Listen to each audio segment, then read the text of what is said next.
Hello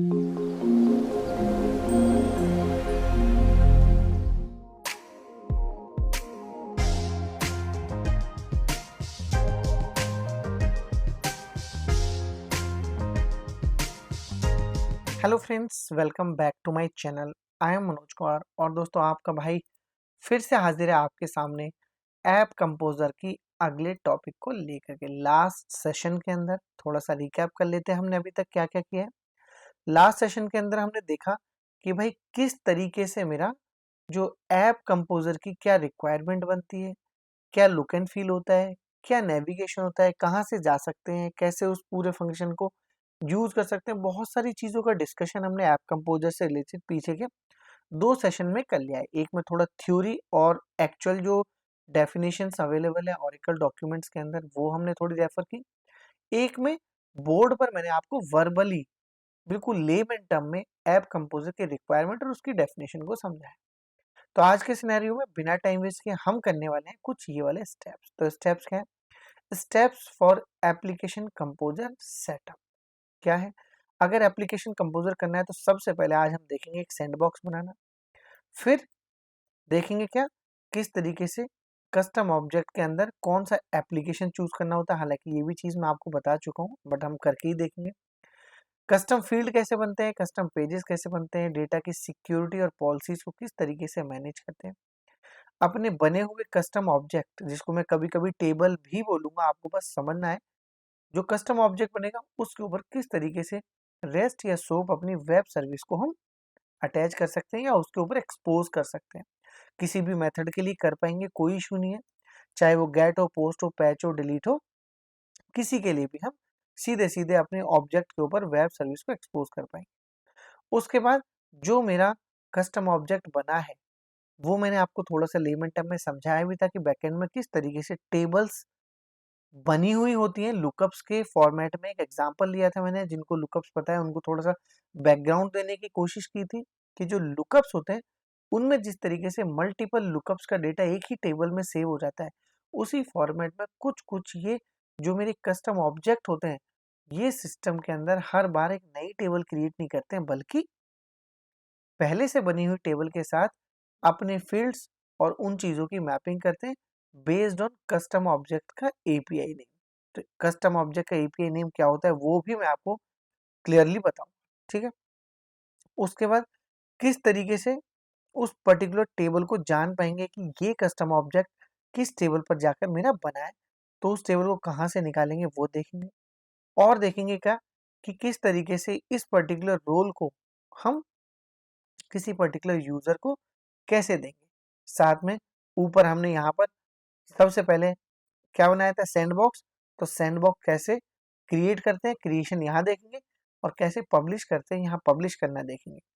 उसके बाद access custom object via user interface और रेस्ट सर्विस, जो रेस्ट सर्विस के लिए एक्सपोज किया, इनको हम थोड़ा सा टेस्ट करके देखेंगे। तो आज के सेशन में एक्चुअली होने वाला बहुत कुछ है। तो दोस्तों चलते हैं और अपने फ्यूजन क्लाउड पर किसी एक आईडी से लॉगिन कर लेते हैं। तो ये मैं आ गया अपने इंस्टेंस पर। तो यहाँ पर ओरेकल एप्लीकेशन क्लाउड पर दोस्तों मैं अपनी आईडी से लॉगिन कर लेता हूँ। साइन इन पर मैंने क्लिक कर दिया। फाइनली होम विंडो पर जाकर हम सीधे करेंगे। तो ये लीजिए, ये मेरी होम विंडो यहाँ पर आ गई। अब क्या करना देखने वाले, सबसे पहला ऑप्शन है सैंडबॉक्स कैसे बनाते हैं। तो सैंडबॉक्स बनाने की बेस्ट अप्रोच, कॉन्फ़िगरेशन के अंदर गए, सिंपली क्या लिया, सैंडबॉक्स। सैंडबॉक्स पर क्लिक किया। क्लिक करने के बाद क्या होगा, यहाँ पे बहुत सारे सैंडबॉक्स दिखाई देंगे। कुछ कुछ चीजें देखिए, आपको बहुत सारी चीजें समझनी पड़ेगी, जो लोग नए हैं उनको समझनी पड़ेगी। ये published sandbox, deleted sandbox and available sandbox. Simple सी बात समझ में आ रही है कि वो सैंडबॉक्स जो अवेलेबल है, वो सैंडबॉक्स जो पब्लिश हो चुके हैं, जिन पे पहले कुछ भी डेवलपमेंट किया या नहीं किया, किसी भी जो पब्लिश हो चुके हैं वो यहाँ दिखेंगे, जो डिलीट हो चुके हैं वो यहाँ दिखेंगे, जो अवेलेबल है वो यहाँ दिखेंगे, ठीक है। तो एक बार तीनों पर क्लिक करके देख लेते हैं और फिर आगे की चीज देखते हैं। तो पब्लिश्ड में यहाँ पर देखोगे बहुत सारे पब्लिश पड़े हुए, कुछ चेंज किए होंगे।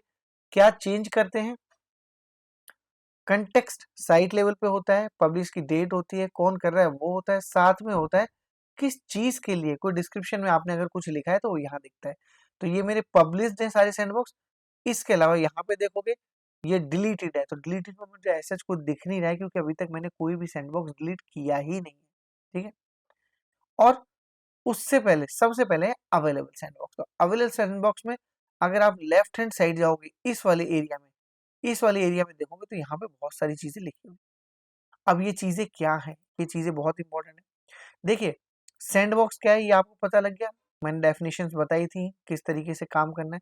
तो सैंडबॉक्स सिंपली एक इन्वायरमेंट क्रिएट करता है उस पर्टिकुलर चीज के लिए जिस पे हम डेवलपमेंट करना चाहते हैं। जैसे अगर मैं यहाँ पे ऐप कंपोजर सेलेक्ट करूंगा और एक सैंडबॉक्स क्रिएट करूंगा तो ये एक सैंडबॉक्स क्रिएट कर देगा ऐप कंपोजर के फीचर के साथ। तो मैं ऐप कंपोजर में कोई भी चेंज, कोई भी अमेंडमेंट, कोई भी एक्सटेंशन कुछ भी करना चाहूंगा तो केवल ऐप कंपोजर पर कर पाऊँ। अपीयरेंस के लिए लुक एंड फील अगर कुछ चेंज करना है, स्ट्रक्चर के लिए ये भी लुक एंड फील से रिलेटेड है। तो इस तरीके से बहुत सारे नीचे ऑप्शन दिए हुए हैं। तो आप जिस चीज के लिए भी अपना सैंडबॉक्स बनाएंगे उस चीज को एक्सटेंड करने के लिए उसमें अपने ऑब्जेक्ट या अपनी चीजों का डेवलपमेंट, अपने चेंज, सिक्योरिटी रूल, कुछ भी इन चीजों को चेंज करने के लिए मैं अपना सैंडबॉक्स बना लेता हूँ। क्योंकि अभी मेरा प्राइम फोकस किसके ऊपर है, एप्लीकेशन कंपोजर के ऊपर है। तो एक सैंडबॉक्स फास्ट वे में क्रिएट करते हैं और अपने एप्लीकेशन कंपोजर को सेलेक्ट करते हैं। तो मैं क्रिएट सैंडबॉक्स पर क्लिक करता हूं दोस्तों।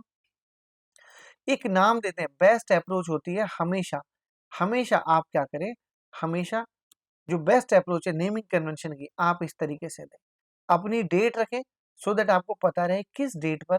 और चाहे अगर आपकी टीम में मल्टीपल यूजर्स हैं तो आप अपना नाम भी दे सकते हैं, ठीक है।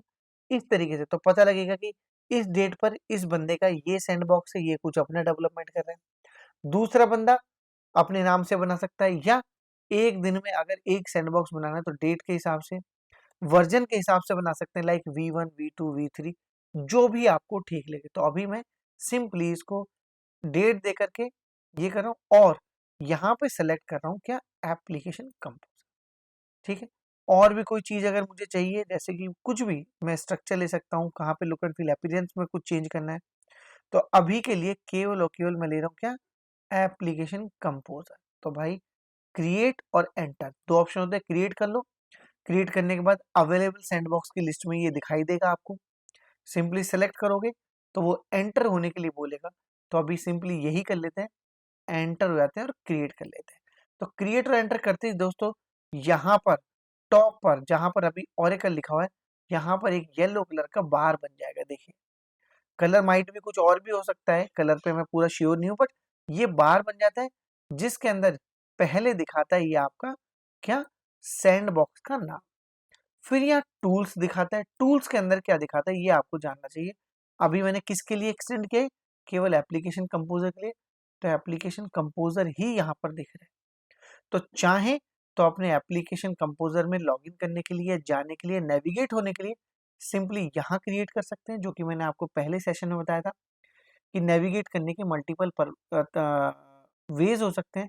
लाइक आप यहाँ से जा सकते हैं, लाइक आप यहाँ से जा सकते हैं जो ये लिखा हुआ है, और लाइक आप थ्री डॉट पर क्लिक करके, वो भी एक ही बात है वैसे अगर देखा जाए तो वो भी एक ही बात है, कॉन्फ़िगरेशन में जाता हूँ, चाहे तो आप यहाँ से जा सकते हैं। ये देखिए तो तीनों चारों जगह जो भी मैंने आपको लोकेशंस बताई हैं इन सब से आप एक ही लोकेशन पे जाके लैंड करोगे। तो मोटा मोटी किस तरीके से अपना सैंडबॉक्स बनाना है यहाँ तक ये पता लग गया। आगे बढ़ते हैं, सेलेक्ट कर रहा हूँ दोस्तों एप्लीकेशन कंपोजर। एप्लीकेशन कंपोजर अपने आप में सच बताऊं तो एक बड़ी यूटिलिटी है दोस्तों, जो बहुत सारी चीजों के लिए यूज में आती है। अब यहाँ पर दो विंडोज है, क्या विंडोज है, एक विंडो तो ये है दोस्तों जहाँ पे ये सारी चीजें लिखी हुई, दूसरी विंडो ये है। तो दोनों विंडोज का मतलब भी समझ लेते हैं और ये भी देखते हैं कि अब की क्या चेंज है, क्योंकि अब की बार मेरे पास ये टॉप में क्या आ रहा है, सैंड बॉक्स का बार मेरे पास बन के आ रहा है क्लियरली ये वाला। तो इससे ये पता है कि मैंने एज ए डेवलपर अपनी आईडी से, कौन सी आईडी से, इस वाली आईडी से, इस वाली आईडी से मैंने यहाँ पर एक सैंडबॉक्स बनाया हुआ है, मैं उसी सैंडबॉक्स के अंदर। जब सैंडबॉक्स आपने बना रखा होता है उस टाइम ही दोस्तों ये एप्लीकेशन कंपोजर जो दिख रहा है इसके अंदर की चीजें आपको एडिटेबल मोड में या क्लिकेबल मोड में आपको दिखाई देती है। उससे पहले ये सारी की सारी चीजें आपको हाइड दिखती हैं, जैसा मैंने पहले के सेशन में आपको दिखाया। तो जब यहाँ लैंड कर गए तो सबसे पहले चूज करना होता है मुझे अपना एप्लीकेशन। एप्लीकेशन में मुझे दो, पहले ये सीआरएम मॉड्यूल के लिए था, लेकिन अब इसको एक्सटेंड कर दिया गया। अब ये ईआरपी, फाइनेंस, सीआरएम, एससीएम इनके लिए भी आता है, और सीआरएम के लिए तो ये पहले से ही आता था। ठीक है, तो सबसे पहले मैं अपना एरिया चूज कर लूंगा, ये वाला। ठीक है, इतना करने के बाद अगर आपको पहले से कोई कस्टम ऑब्जेक्ट बनाया हुआ है, और यहाँ पे चलो थोड़ा सा लुक एंड फील की बात कर लेते हैं, क्योंकि आज हम पहली बार एप्लीकेशन कंपोजर के अंदर है। देखिए, ऑब्जेक्ट क्रिएट करने में भी बहुत सारी चीजें आएंगी जो आपको एक एक करके सीखनी है, क्योंकि 10 से भी ज्यादा तरीके के आपके ऑब्जेक्ट के टाइप होते हैं। ऑब्जेक्ट के टाइप कुछ भी नहीं है दोस्तों, ऑब्जेक्ट के टाइप वही है जो आपकी टेबल के कॉलम क्रिएट करने के टाइप हो सकते हैं, वही आपके ऑब्जेक्ट के टाइप भी है। तो उधर भी पढ़ेंगे, पहले थोड़ा सा लुक एंड फील देख लेते हैं। यहाँ पे दिखाता है ये कुछ कस्टम ऑब्जेक्ट, इस पर क्लिक करता हूँ, ये इस तरीके से ब्लिंक करता रहता है। थोड़ा जूम कर लेता हूँ दोस्तों, सो दैट कि आपको प्रॉपर दिखाई दे। हालांकि स्क्रीन थोड़ी सी बड़ी हो गई है, मुझे ऐसा लग रहा है, पर ठीक है, आई थिंक ये आपको विजिबल होगी। तो भाई ये इस तरीके से ब्लिंक करता है, कस्टम ऑब्जेक्ट दिखता है सबसे पहले। कस्टम ऑब्जेक्ट क्या क्या चीजें हैं, पहले उन पे गौर तरफ करते हैं। कस्टम ऑब्जेक्ट दिखता है, स्टैंडर्ड ऑब्जेक्ट भी दिखते हैं एप्लीकेशन कंपोजर के अंदर। इसके बाद जिन पर हमें काम करना है, हम उनकी बात पहले कर लेते हैं। अगर मैं थोड़ा सा और नीचे आऊँ, तो देखिए एप्लीकेशन कंपोजर से रिलेटेड, हालांकि देखिए ये सब चीजें जो यहाँ है, वही चीजें यहाँ भी लिखी हुई हैं सारी, और उनके बारे में भी लिखा हुआ है कि ये क्या है। अगर मैं मेटा डेटा मैनेजर की बात करूँ, तो लिखा हुआ है report, published, changes and verify Meta data, upgrade status. मतलब जो भी कस्टम ऑब्जेक्ट हम बनाएंगे, उस कस्टम ऑब्जेक्ट में अगर कुछ भी स्क्रिप्टिंग हमने किया है, कोई भी वैलिडेशन लिखा है, कोई भी ट्रिगर लिखा है, कोई भी फॉर्म एक्सपोज किया है, कोई किसी टेबल पे जाके एक कस्टम ऑब्जेक्ट बना होगा, कितने फील्ड्स बनाए, किस किस टाइप के बनाए, उनके आपस में नेम के नेम्स को लेकर के क्या मैपिंग्स है, वो मेटा डेटा मैनेजर पे क्लिक करूंगा तो ये एक रिपोर्ट निकाल देगा, और वो रिपोर्ट आपको क्लियरली बता देगी कि आपके कस्टम ऑब्जेक्ट में कौन कौन सी चीजें हैं। इसी तरीके से रिलेशनशिप है, दो कस्टम ऑब्जेक्ट्स के बीच में आपस में रिलेशनशिप, पर्सनलाइजेशन कर सकते हैं। रोल एंड सिक्योरिटी, तो अपनी सिक्योरिटीज जो रोल है, रोल पे कौन कौन से सिक्योरिटीज अलाउ करनी है, बहुत सारी चीजें हैं जो हम यहाँ पर कर सकते हैं। ठीक है, तो हमने डिस्कशन बहुत सारा किया है।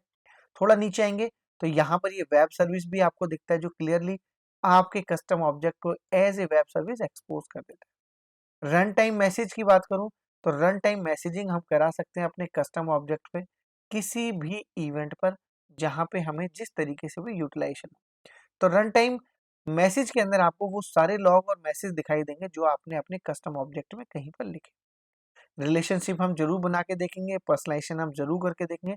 तो अभी टाइम वेस्ट नहीं करते हैं, बहुत सारी चीजें हैं जो एप्लीकेशन कंपोजर में हमें एक एक करके करनी। तो यहाँ पर चलता हूँ, इस सेशन में आपको सैंडबॉक्स बनाना और कस्टम ऑब्जेक्ट का लुक एंड फील ही दिखाने वाला हूँ। इससे अगले सेशन में हम कस्टम ऑब्जेक्ट सीधे बनाना स्टार्ट करेंगे बाय यूजिंग दिस सैंडबॉक्स। तो यहाँ पर कस्टम ऑब्जेक्ट पे क्लिक करता हूँ। कस्टम ऑब्जेक्ट में ऑलरेडी देखोगे तो दोस्तों बहुत सारे मतलब सच में बहुत सारे कस्टम ऑब्जेक्ट है जो हमने बनाए हैं। ठीक है, अगर मैं आपको डेमो पर्सपेक्टिव एक कस्टम ऑब्जेक्ट दिखा भी दूं, लेट से मैं मानता हूँ कि डिपार्टमेंट का अगर मैं कस्टम ऑब्जेक्ट खोलूं, तो यहाँ पर आपके पास आ जाती है दोस्तों, क्या, थोड़ा सा जूम कर लेते हैं दोस्तों, ये लीजिए, यहाँ पर आपके पास आ जाती है 5 चीजें।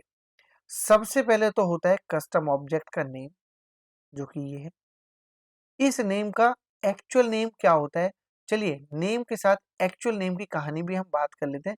तो ये मैंने यहाँ पर एक क्लिक कर दिया, यहाँ पर इसकी कुछ कुछ बेसिक इंफॉर्मेशन भी आ जाएगी जिनको हम मुझे आपको डिस्क्राइब करें। तो ये कस्टम ऑब्जेक्ट का नेम हो गया, जो कि आप यहाँ से भी दे सकते हो, देख सकते हो। लेवल, प्लूरल नेम और नेम, ये तीनों सेम ही होते हैं। ठीक है, आप एक फिल करोगे, बाकी के ऑटोमेटिक फिल हो जाएंगे। बहुत ही मेजर और इंपॉर्टेंट चीज होती है एपीआई का नेम, क्योंकि इसी से ही आप अपने कस्टम ऑब्जेक्ट को पहचानते हो। वेब सर्विस के लिए इसी नाम को यूज करके कस्टम ऑब्जेक्ट को एक्सपोज करते हो। साथ में इस कस्टम ऑब्जेक्ट के अंदर अगर आप कोई भी डेटा फीडिंग करते हो, अगर उस पर कोई बीआई रिपोर्ट बनानी है तो एट्रीब्यूट कैटेगरी के अंदर भी आपको यही एपीआई नेम देना होता है। ठीक है, इसके बाद यहाँ पर कुछ कुछ चीजें हैं। एक आईडी होती है। जब मैं अपने कस्टम ऑब्जेक्ट में कोई भी डेटा फीड करता हूँ तो रिकॉर्ड नेम नाम का एक फील्ड होता है जो सिस्टम ऑटोमेटिकली एक नंबर जनरेट करता है। तो उसको रीनेम मैंने यहाँ पे अपने हिसाब से कर लिया, हालांकि मैं आपको जरूर दिखाऊंगा। तो डिपार्टमेंट आईडी मैंने यहाँ पे नाम दिया है। आप कुछ भी दे सकते हैं, रिकॉर्ड नेम भी छोड़ सकते हैं, बट नेम और आईडी, क्योंकि इसमें आईडी जैसे एक यूनिक नंबर चलता है तो उसको आईडी करना मुझे ज्यादा बेटर लगा, तो आपको भी ऐसा ही करना चाहिए। कुछ चीजें, डिस्प्ले का आइकन आप अपने हिसाब से कोई भी चेंज कर सकते हो, कोई टैगिंग कर सकते हो। ऑब्जेक्ट टैगिंग क्या होता है ये जरूर से जरूर मैं आपको बताऊंगा। ठीक है, अगर थोड़ा सा नीचे जाता हूँ तो यहाँ पे और क्या चीजें हैं। यहाँ पर आपकी वो चीजें आती हैं जो आपने अपने कस्टम ऑब्जेक्ट पर बिल्ड की हैं, क्रिएट की हैं। लाइक कितने फील्ड बनाए, कितने पेजेस बनाए, कितने चाइल्ड ऑब्जेक्ट। आप देखोगे ना, जो मैं रिलेशनशिप की बात कर रहा था, देखिए चाइल्ड ऑब्जेक्ट इसके अंदर है कोई? कोई नहीं है। रिलेटेड ऑब्जेक्ट है कोई? कोई नहीं है। और क्या है? ये रोल अप ऑब्जेक्ट है? कोई नहीं है। तो इस तरीके से एक कस्टम ऑब्जेक्ट पर कितनी सारी चीजें हो सकती हैं वो आपको सिंपली दिखती है यहाँ पर क्लिक करने पर। अपने कस्टम ऑब्जेक्ट पर सिंपली क्लिक करने के बाद आपको ये दिखती है। और क्या चीज बची? और बची क्या? तो फील्ड्स हम क्रिएट कर सकते हैं। अपने कस्टम ऑब्जेक्ट पर फील्ड्स क्रिएट कर सकते हैं। अगर मैं यहाँ पे फील्ड्स पर क्लिक कर दूं तो देखिए आपको फील्ड की डिटेलिंग भी यहाँ पर मिल जाएगी।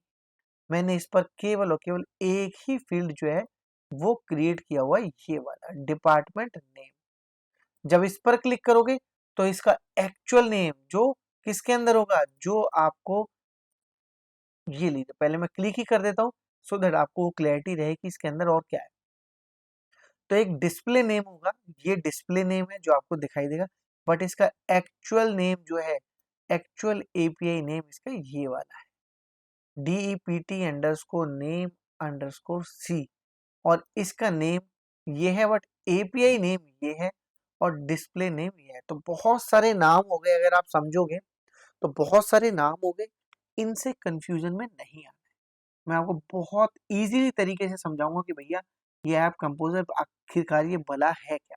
ठीक है, और फील्ड से रिलेटेड बहुत सारी चीजें हो सकती हैं जो कि आप देखते होंगे जब हम अपनी टेबल क्रिएट करते हैं। तो एक फील्ड का क्या टाइप हो सकता है भाई? नंबर हो सकता है, डेट हो सकता है, वेर कैर हो सकता है, इंटीजर हो सकता है। उस तरीके से ये डेटा टाइप्स मेरे हो सकते हैं। तो उसी तरीके से यहाँ पे भी जब मैं अपना फील्ड क्रिएट करता हूँ, ये एक मैंने, आप कह सकते हो टेबल का जैसे एक कॉलम क्रिएट करते हैं, बिल्कुल उसी तरीके से कस्टम ऑब्जेक्ट ADPT के अंदर मैंने एक फील्ड क्रिएट किया है जिसका नाम डिस्प्ले में मेरे को ऐसा दिखाई देगा, डिपार्टमेंट नेम, जिसकी विड्थ मैंने 30 छोड़ दी है। और इसको बोल दिया है टेक्स्ट टाइप का, किसका?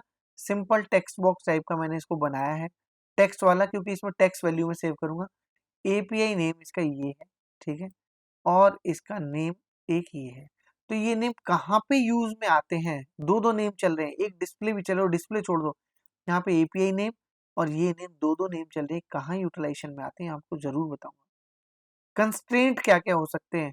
तो देखिए भैया, इसमें रिक्वायर्ड कर सकते हो, अपडेटेबल, सर्चेबल, मिनिमम लेंथ क्या है, मैक्सिमम। और जो ये मिनिमम लेंथ और मैक्सिमम लेंथ आप दे देते हो ना दोस्तों, इसके बेसिस पे ही आप जब फील्ड क्रिएट करते हो और जब उसमें डेटा फीडिंग करते हो तो यहाँ से वैलिडेशन भी चलता है। ठीक है, किसी के ऊपर डिपेंडेंसी है, डिपेंड्स ऑन किसी कॉलम पे इंडेक्स क्रिएट करना चाहते हो, कोई डिफॉल्ट वैल्यू फिक्स्ड वैल्यू करना चाहते हो, या अपनी फिक्स्ड वैल्यू को किसी एक्सप्रेशन के बेस पे लिखना चाहते हो, तो यहाँ पे ग्रूवी स्क्रिप्टिंग के थ्रू आप अपना एक्सप्रेशन भी लिख सकते हो। हम भी कुछ कुछ चीजें ग्रूवी स्क्रिप्टिंग से जरूर करके देखेंगे। ठीक है, तो ये फील्ड की कहानी होगी। तो फील्ड क्रिएट कर सकते हैं, फील्ड की कोई लिमिटेशन नहीं है, एक से ज्यादा 10 20 30 50 60 100 कितने फील्ड भी आप यहाँ पर क्रिएट कर सकते हो। पेजेस की बात करता हूँ, कस्टम ऑब्जेक्ट में अगली टर्म आती है पेजेस। तो भाई पेज बना सकते हो जब कभी भी हम कोई भी कस्टम ऑब्जेक्ट या स्टैंडर्ड ऑब्जेक्ट की बात करते हैं। कोई भी फॉर्म हो, रिसीट का फॉर्म हो, इनवॉइस का फॉर्म हो, या वेंडर क्रिएशन का फॉर्म हो, या पीओ क्रिएशन, जब सबसे पहले मैं जिस पेज के ऊपर लैंड करता हूँ उस पेज को मैं बोलता हूँ दोस्तों क्या? Landing page. जब मैं बिल्कुल पेज पर सबसे पहले आता है उसको बोलते हैं लैंडिंग पेज, उसके बाद क्रिएशन पेज, उसके बाद डिटेल पेज लेआउट। ठीक है, तो ये डिटेल पेज लेआउट क्या है और भैया ये क्रिएशन क्या है, ये मैं आपको थोड़ा सा गो थ्रू कराता हूँ। तो एक काम करता हूँ, एक आईडी से और लॉगिन कर लेता हूँ और यही यही वाला जो डिपार्टमेंट नाम कर, देखिए कौन से पे हम देख रहे हैं, AADPTNO, जिसके अंदर एक ही कॉलम था। तो देखिए मैं चलता हूँ कहाँ, AADPTNO के अंदर अदर्स में गया और सबसे नीचे आए थे, क्योंकि यहाँ बहुत सारे कस्टम ऑब्जेक्ट मैंने आपके लिए बनाए हुए हैं। तो AADPTNO ये रहा। तो देखिए ये मेरा वो कस्टम ऑब्जेक्ट है जो मैंने बनाया, और बाय डिफॉल्ट अदर्स के अंदर दिखते हैं कस्टम ऑब्जेक्ट। फिर आप अपनी रिक्वायरमेंट के हिसाब से इसको कहीं भी मूव कर सकते हो स्ट्रक्चर और अपीयरेंस को यूज करके। तो ये मैंने क्लिक किया। अब जहां पे मैं आया हूँ इसको बोलते हैं दोस्तों लैंडिंग पेज। सबसे पहला पेज जहां पे मैं आके स्टैंड किया उस पर्टिकुलर ऑब्जेक्ट, तो ये मेरा लैंडिंग पेज है। तो लैंडिंग पेज में क्लियरली मैंने बताया 1 2 3 4, मुझे 4 ही कॉलम चाहिए लैंडिंग पेज के ऊपर। तो अगर मैं आप यहाँ देखोगे लैंडिंग पेज पर यहाँ क्लिक करूंगा तो केवल और केवल मैंने 4 कॉलम्स को ही अलाउड किया होगा जो आपको अभी दिख रहे हैं। ये मैं एक बेसिक ओवरव्यू दे रहा हूँ, चीजें कैसे चलेंगी, डेवलप कैसे होंगी, नो डाउट वो तो मैं आपको बताऊंगा ही, लेकिन चीजें कैसे करते हैं, कहाँ से करते हैं, किसके अंदर होता है, किसका क्या मीनिंग है, ये चीज हम यहाँ पे समझने की कोशिश करें। तो यहाँ पे आप देखोगे तो देखिए भैया, अगर मैं इस पर जाता हूँ, किस पर, वैसे तो यही 4 चीजें, डिपार्टमेंट, डिपार्टमेंट नेम, ये देखिए department ID, department name, last और क्रिएटेड बाय, यही 4 कॉलम दिख रहे हैं दोस्तों आपको, यही वाले। ठीक है, अब चलते हैं अगले पर।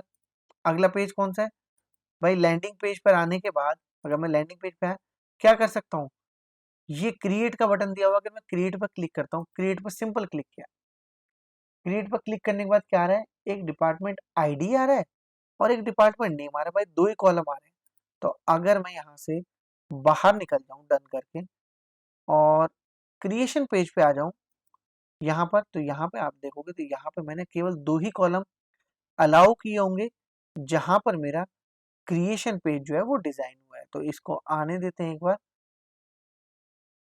ये देखिए ये मेरा डिपार्टमेंट आईडी और ये मेरा डिपार्टमेंट नेम 2 ही दिए।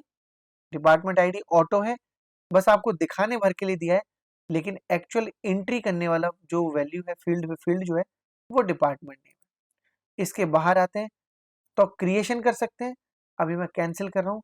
और अब डिटेल की बात करता हूँ, लेट से कुछ बन गया है या मैंने क्रिएट कर दिया, वो दिखता कैसा है, तो मैं क्लिक करूंगा तो देखिए जो अब खुलेगा ये मेरा डिटेल पेज है। इसको समरी पेज भी बोलते हैं, डिटेल पेज भी बोलते हैं। यहाँ पर हम कई सारे और फील्ड्स भी लगा सकते हैं। अभी एक्शन, सेव, सेव एज, ये सब जो है ये डिफॉल्ट मेरे एक्शन है जो आते हैं। सो कुछ एक फील्ड्स जो है दोस्तों वो भी हम यहाँ पर लगा सकते हैं अपनी रिक्वायरमेंट के हिसाब से। और क्या बचा, अब हमारे डिटेल पेज देख लिया, लैंडिंग पेज, क्रिएशन पेज, और डिटेल पेज में भी अगर आप जाओगे तो डिटेल पेज के अंदर दोस्तों इतने सारे फील्ड जितने मैं आपको दिखा रहा हूँ, एक्चुअली इतने सारे फील्ड ही मैंने डिटेल पेज के अंदर अपने बनाए होंगे। अभी डिटेल पेज मेरा ओपन हो रहा है और ये मैंने खुद से दोस्तों रियलाइज किया है कि एप्लीकेशन कंपोजर पे काम करने में नो डाउट थोड़ा सा स्लोनेस चलती है चीज़ों में, पता नहीं क्यों। और ये देखिए इतने सारे फील्ड मैंने वहां पे लगाए हैं, तो ये फील्ड्स आपको यहाँ पर डिटेल में दिख भी रहे होंगे। ये देखिए अटैचमेंट, करेंसी, ये पीछे से बाय डिफॉल्ट सिस्टम के सेटअप से बन के आते हैं। अदर देन जो फील्ड्स हैं वो फील्ड्स हमने यहाँ पर लगाए हुए हैं, ये देखिए। बाकी आपको रिक्वायरमेंट के हिसाब से कोई भी हटाना है, लगाना है, वो हम कुछ भी कर सकते हैं। पेज की बात हो गई, फील्ड की बात हो गई, action and links, security and server script. तो भाई सर्वर स्क्रिप्ट तो दोस्तों वो चीज है जिसमें हम ग्रूवी स्क्रिप्टिंग को यूज करके बहुत सारी चीजों को, बहुत सारे वैलिडेशंस, कुछ रूल्स, कुछ रिपोर्ट फायर करना, सिस्टम के इंटरनल स्टैंडर्ड टेबल्स के ऊपर कुछ वैलिडेशंस चेक कराना और कुछ एरर मैसेज थ्रो कराना, कुछ मैसेजिंग करना, बहुत सारे काम हम सर्वर स्क्रिप्टिंग को यूज करके, बहुत सारे ट्रिगर लिखे जा सकते हैं, वैलिडेशन रूल लिखे जा सकते हैं। मैं आपको जरूर से जरूर दिखाऊंगा, लीजिए अगर आप चाहते हैं तो मैं यहाँ पे आपको लुक एंड फील तो दिखा ही सकता हूँ। 3 4 चीजें आती हैं, वैलिडेशन रूल हम लिख सकते हैं कोई भी किसी भी फील्ड को यूज करके, ट्रिगर्स लिख सकते हैं जो आपके डेटा की एंट्री को या आपके वैलिडेशंस को और परफेक्ट कर देते हैं, और कुछ एक फंक्शंस बना सकते हैं। कुछ एक फंक्शंस का मतलब है जिस तरीके से मैंने बताया था कि यहाँ पर आपको और फील्ड्स और बटन्स मिल सकते हैं, तो आप अपना कोई भी फंक्शन क्रिएट करके भाई अपने बटन्स बना सकते हैं, उन पे कोई भी एक्शन परफॉर्म करवा सकते हैं। अगर मैं बात करूं एक्शन एंड लिंक्स की, तो action and links and server script एक तरीके से इंटरनली आपस में जुड़े हुए हैं दोस्तों, क्योंकि जब आप एक्शन एंड लिंक्स पर यहाँ क्लिक करते हो और कोई भी उस पर एक्शन पर या उस पर्टिकुलर लिंक के थ्रू कुछ करवाना चाहते हो, तो वो आपको सर्वर स्क्रिप्टिंग के अंदर लेके चला जाता है। ठीक है, तो action and links and server scripting आपस में जुड़े हुए हैं। सिक्योरिटी की बात करता हूं तो यहाँ पर आप अपने ग्रांट्स को मेंटेन कर सकते हैं अपने कस्टम ऑब्जेक्ट पर, कि कस्टम ऑब्जेक्ट पर आप कौन सा ग्रांट देना चाहते हैं, रीड ऑनली देना चाहते हैं या फंक्शनल रीड देना चाहते हैं, अपडेट कर देना चाहते हैं या डिलीट कर देना चाहते हैं या नहीं देना चाहते हैं। तो इस तरीके की चीजें आप अपने कस्टम ऑब्जेक्ट पर मेंटेन कर सकते हैं। तो एक बेसिक ओवरव्यू हुआ जहां पर मैंने इजीली ये समझा कि सबसे पहले तो भाई सैंडबॉक्स कैसे बनेगा।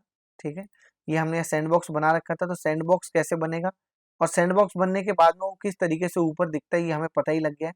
इससे क्लियरली पता लगता है कि इस बंदे ने मतलब जो भी बंदा यहाँ पर अपनी आईडी से लॉगिन है, इस बंदे ने एक सैंडबॉक्स बनाया हुआ है। सैंडबॉक्स किस पर्पस के लिए बनाया हुआ है, वो पर्पस यहाँ टूल्स में दिख जाएगा। एप्लीकेशन कंपोजर के लिए बनाया है, या पेज को पर्सनलाइज करने के लिए बनाया है, या स्ट्रक्चर के लिए बनाया है, अपीयरेंस के लिए बनाया है, सिक्योरिटी के लिए, किसके लिए बनाया है, वो चीज आपको यहाँ से क्लियर हो जाएगी। उसके बाद कस्टम ऑब्जेक्ट यहाँ से बना सकते हैं, ये क्लियरली पता लग गया। कस्टम ऑब्जेक्ट के अंदर कौन कौन से मेरे पास फीचर्स है, फीचर्स इन फील्ड्स बना सकता हूँ, पेज बना सकता हूँ, security link, security and server scripting. तो ये 4-5 चीजें कर सकता हूँ। इनसे क्या क्या होता है, पेजेस का कैसा लुक एंड फील होता है, ये मोटा मोटी चीज मुझे यहाँ पर समझ में आ गई। तो कुछ कुछ कस्टम ऑब्जेक्ट मैंने ऑलरेडी दोस्तों यहाँ पे बना के भी रखे हुए हैं, अगर आपको गौर से दिख रहा होगा तो देखिए ये 3 मैंने बनाए हुए हैं। इनका हालांकि इनका यूटिलाइजेशन हमें आगे जब मैं आपके लिए कस्टम ऑब्जेक्ट बनाऊंगा उनमें इनका यूटिलाइजेशन आपको जरूर से जरूर करके दिखाऊंगा। हाँ, एक चीज रह गई जो मैं बताते बताते आई थिंक स्किप हो गया मेरे से, मुझे ऐसा लग रहा है। पेजेस में 4 कैटेगरी होती है। ठीक है, एक पेज कौन सी थी, लैंडिंग पेज थी, उसके बाद क्रिएशन थी, उसके बाद थी डिटेल, और शायद ये हमसे स्किप हो गया, एक था रीयूजेबल रीजन। तो रीयूजेबल रीजन क्या काम करता है, ये आपको बहुत अच्छे से समझ में आएगा कब, जब आप इस पर्टिकुलर ऑब्जेक्ट, कौन सा ऑब्जेक्ट, इस पर्टिकुलर ऑब्जेक्ट के बेसिस पर किसी दूसरे ऑब्जेक्ट में, फॉर एन एग्जांपल अगर मैं इस वाले ऑब्जेक्ट में कोई एक फील्ड क्रिएट कर रहा हूं और उसके अंदर इसमें से कोई फील्ड को एज ए रेफरेंस ले रहा हूं, तो वहां पर कौन कौन से फील्ड आपको नजर आने वाले हैं दूसरे कस्टम ऑब्जेक्ट के अंदर, वो डिपेंड करता है इस वाले लेआउट पर। तो जो भी आप इस लेआउट में दोगे, किसमें, रीयूजेबल रीजन के लेआउट में जो भी दोगे, वही आपको दूसरे कस्टम ऑब्जेक्ट में, अगर आप इसको यूज करते हो तो आपको केवल इतनी ही फील्ड दिखाई देंगे जो आप रीयूजेबल रीजन के अंदर देंगे। मुझे नहीं लगता कि अभी कंफ्यूजन रह गया है। फिर भी कुछ भाइयों को समझ में नहीं आया हो तो बिल्कुल वरी नहीं होना है, क्योंकि एक एक चीज हम अगले सेशन में क्रिएट करने वाले। तो होपफुली दोस्तों इसमें आपको एक बेसिक ओवरव्यू और दिया है मैंने। आगे के सेशन जरूर देखिएगा जहां पे मैं कस्टम ऑब्जेक्ट आपको क्लियरली बना के दिखाने वाला हूं। तो फिर से मुलाकात होगी अगले सेशन में, तब तक के लिए दीजिए मुझे इजाजत। और हाँ दोस्तों, अपनी लोकेशन जरूर टैग करना, आप कहाँ से अपने भाई को देख रहे हो, कहाँ से आप सीख रहे हो, कहाँ से सुन रहे हो, मुझे जरूर से जरूर अपनी लोकेशन टैग करना, सो दैट मैं ऐसे ही मोटिवेट होता रहूं और आपके लिए डिफरेंट डिफरेंट वीडियोस बनाता रहूं। बहुत सारी नई चीजें और आने वाली हैं जिनको आप आगे सीखोगे, तो ऐसे ही जुड़े रहो अपने भाई के साथ और नई नई चीजें सीखते रहो। अपने दोस्तों के साथ वीडियो के लिंक और चैनल का नाम शेयर जरूर करो, सो दैट उनको भी पता पड़े कि भाई कहीं पर बहुत अच्छे से सिंप्लीफाई तरीके से, इजी तरीके से, और सबसे बड़ी बात हिंदी में आपको सारा कंटेंट फ्री ऑफ कॉस्ट मिल रहा है। तो भाई क्यों ना एंजॉय किया जाए, क्यों ना सीखा जाए। तो अपने दोस्तों के साथ जरूर शेयर करना। हाँ, शेयर तभी करना दोस्तों जब एक्चुअली आपका मन बोले कि हाँ यार, यहाँ ठीक ठीक चीजें मिलती हैं, यहाँ पे सब कुछ मिल जाता है जो हमें चाहिए, तो शेयर तभी करना। ऐसा नहीं है कि है वही शेयर कर दिया ना, तब शेयर मत करना, देख के निकल जाना दोस्तों। चलिए, फिर मुलाकात होगी, बातें करने के लिए तो बहुत समय होगा। अभी के लिए take care, tata bye bye, keep watching, keep supporting, thank you so much, bye bye.